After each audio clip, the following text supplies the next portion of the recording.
Food related ആയിട്ടുള്ള business ഓൺലൈനിൽ ചെയ്യുമ്പോൾ ഒരുപാട് പ്രത്യേകതകളുണ്ട് കേട്ടോ.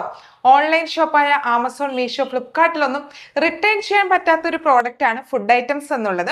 അതുകൊണ്ട് തന്നെ നമുക്ക് വലിയ രീതിയിൽ നഷ്ടമില്ലാതെ മുന്നോട്ട് കൊണ്ടുപോകാനായിട്ട് സാധിക്കും. മറ്റ് പല ഐറ്റംസും വിൽക്കുന്നവരാണെങ്കിൽ ഏറ്റവും കൂടുതൽ ഫേസ് ചെയ്യുന്നതാണ് ഇത്തരത്തിൽ റിട്ടേൺ വരിക എന്നുള്ളത്.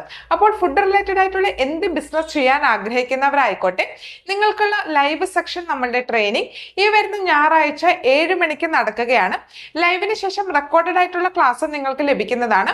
റെക്കോർഡഡ് സെക്ഷൻ നോക്കി എപ്പോൾ വേണമെങ്കിലും ഡൗട്ട്സ് ക്ലിയർ ചെയ്യാം. അതുപോലെ തന്നെ നമ്മുടെ വാട്സാപ്പിലും നിങ്ങൾക്ക് ഡൗട്ട്സ് കാര്യങ്ങളൊക്കെ ചോദിക്കാനായിട്ട് സാധിക്കും. മെയിൻ ആയിട്ട് നമ്മളുടെ ട്രെയിനിങ്ങിൽ ഉൾപ്പെടുത്തിയിട്ടുള്ളത് എങ്ങനെയാണ് ഒരു ഫുഡ് റിലേറ്റഡ് ആയിട്ടുള്ള ബിസിനസ് സ്റ്റാർട്ട് ചെയ്യുന്നത്. ഇപ്പൊ റീപാക്കിംഗ് ആയിക്കോട്ടെ, മാനുഫാക്ചറിങ് ആയിക്കോട്ടെ, ഹോട്ടൽ ആയിക്കോട്ടെ, റെസ്റ്റോറന്റ് ആയിക്കോട്ടെ, അതല്ലെങ്കിൽ വീട്ടിൽ നിന്ന് ചെറിയ രീതിയിൽ കേക്ക് നിർമ്മിക്കുന്നവരായിക്കോട്ടെ, പിക്കിൾ ആയിക്കോട്ടെ, അങ്ങനെ എന്ത് റിലേറ്റഡ് ആയിട്ടുള്ള ഫുഡ് റിലേറ്റഡ് ബിസിനസ് ആണെങ്കിൽ പോലും എങ്ങനെ നമുക്ക് സ്റ്റാർട്ട് ചെയ്യാനായിട്ട് സാധിക്കും, എന്തൊക്കെയാണ് നിയമപരമായിട്ടുള്ള വശങ്ങൾ, എങ്ങനെയാണ് മാർക്കറ്റ് ചെയ്യാനായിട്ട് സാധിക്കുന്നത്. മാർക്കറ്റിംഗ് നോക്കുമ്പോൾ നമ്മളുടെ നോർമൽ ആയിട്ടുള്ള മാർക്കറ്റിംഗ്, ഓഫ്ലൈൻ മാർക്കറ്റിംഗും അതുപോലെ തന്നെ നമ്മളുടെ ഓൺലൈൻ ഷോപ്പ് ആമസോൺ, മീഷോ, ഫ്ലിപ്കാർട്ടിലൊക്കെ എങ്ങനെ പ്രോഡക്റ്റ് വിൽക്കാം, അതുപോലെ സോഷ്യൽ മീഡിയ മാർക്കറ്റിംഗ് നമ്മൾ ഫോക്കസ് ചെയ്യുന്നുണ്ട്.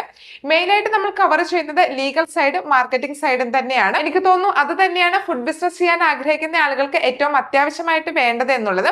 നമ്മൾ ഒരുപാട് ആളുകൾക്ക് അഡ്മിഷൻ നൽകുന്നില്ല, ലിമിറ്റഡ് ആയിട്ടുള്ള സീറ്റ് ആണ്. അപ്പോൾ ആഗ്രഹമുള്ള ആളുകൾ എത്രയും പെട്ടെന്ന് തന്നെ താഴെയുള്ള നമ്പറിൽ വാട്സ്ആപ്പ് ചെയ്യാനായിട്ട് ശ്രമിക്കുക.